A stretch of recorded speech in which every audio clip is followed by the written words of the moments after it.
Hello and a very warm welcome to all of you on my channel. So आज हम लोग हमारी journey जो कि क्लास 11th अकाउंटेंसी की बेसिक टर्मिनोलॉजीज़ को सीखने वाली है उसे आज कंटिन्यू रखने वाले हैं। सो आज हम पढ़ेंगे कि कैसे रेवेन्यू और एक्सपेंस की हेल्प से हम लोग किसी भी बिजनेस का इनकम निकालते हैं। बट उसके पहले मैं आपको रिमाइंड कर दूं कि अगर आप मेरे साथ ऐसे ही अपने लर्निंग जर्नी को कंटिन्यू करना चाहते हो तो आप मेरे चैनल को सब्सक्राइब कर सकते हो और आगे शेयर भी कर सकते हो। एंड अगर आपको अनअकैडमी का सब्सक्रिप्शन लेना है तो जो कोड आपकी स्क्रीन पे अभी फ्लैश हो रहा है आप उसका यूज़ करके अनअकैडमी के सब्सक्रिप्शन पे 10% ऑफ ले सकते हो।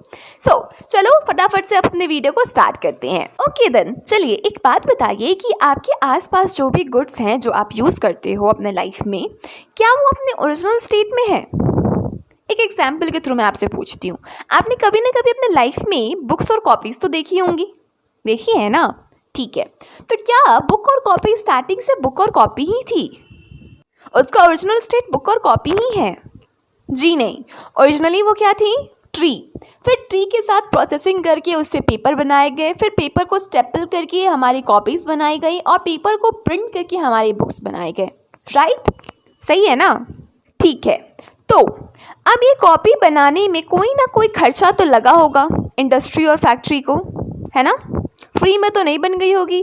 ट्री ने तो नहीं बोला होगा कि ठीक है तुमने मुझे काट दिया ना, जाओ मैं तुम्हें पेपर दे देता हूँ, ऐसा नहीं है ना? ठीक है, तो इसको बनाने में पैसे लगे होंगे। कैसे पैसे, कैसा कॉस्ट?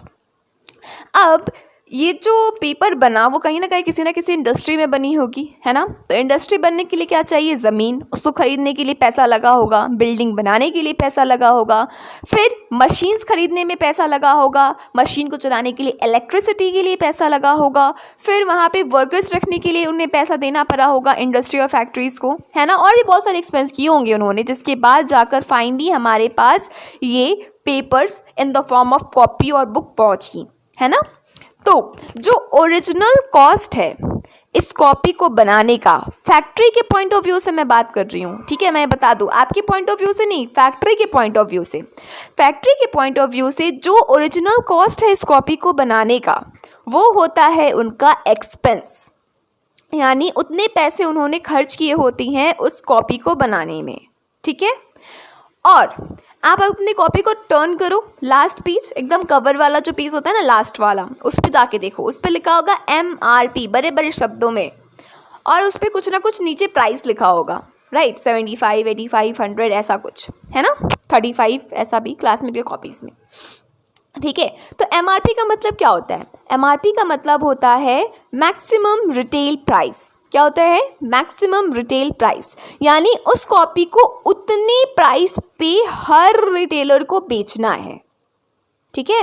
1-2 रुपये या 5 रुपये छोड़ सकते हैं, अपने मार्जिन से छोड़ेंगे, बट ऐसा नहीं है कि उनको छोड़ना ही होता है। कोई कोई छोड़ देते हैं कुछ पैसे को, थोड़ा सा आपको डिस्काउंट दे देते हैं, बट ऐसा उनको करना नहीं होता है। उसी जो MRP होती है उसी पे आपको उसे ख़रीदना होता है, किसी भी कॉपी या किसी भी बुक को, ठीक है?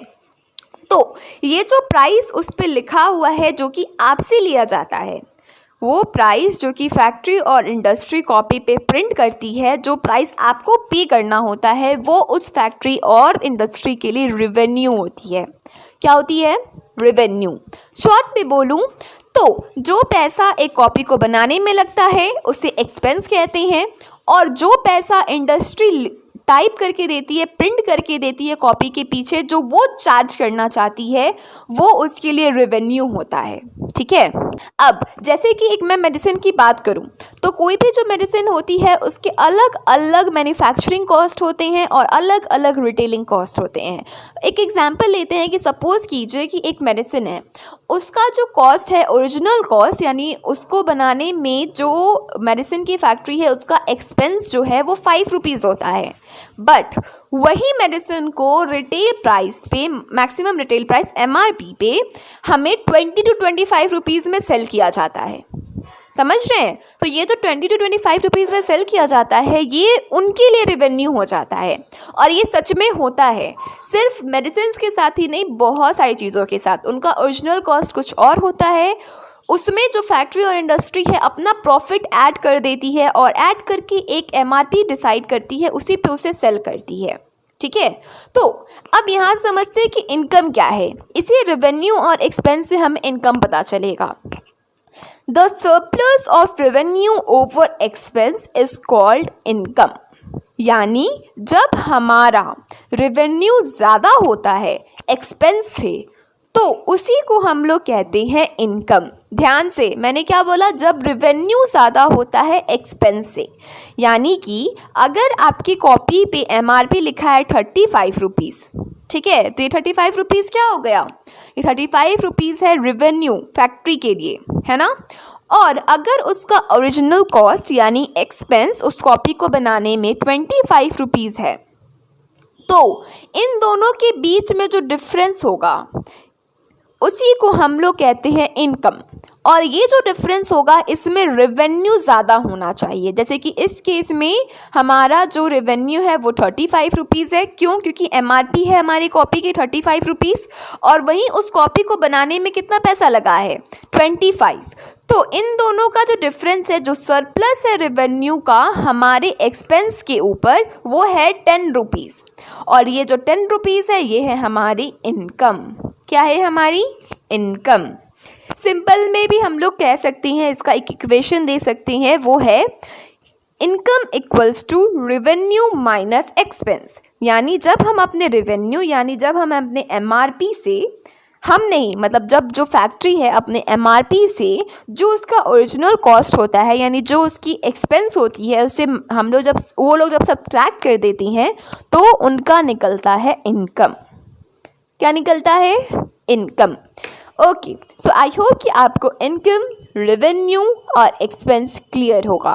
सो नेक्स्ट वीडियो में हम लोग आगे की टर्मिनोलॉजीज को कंटिन्यू रखेंगे। नेक्स्ट वीडियो में हम लोग पढ़ेंगे कि प्रॉफिट, गेन और लॉस क्या होता है। ठीक है, थैंक यू।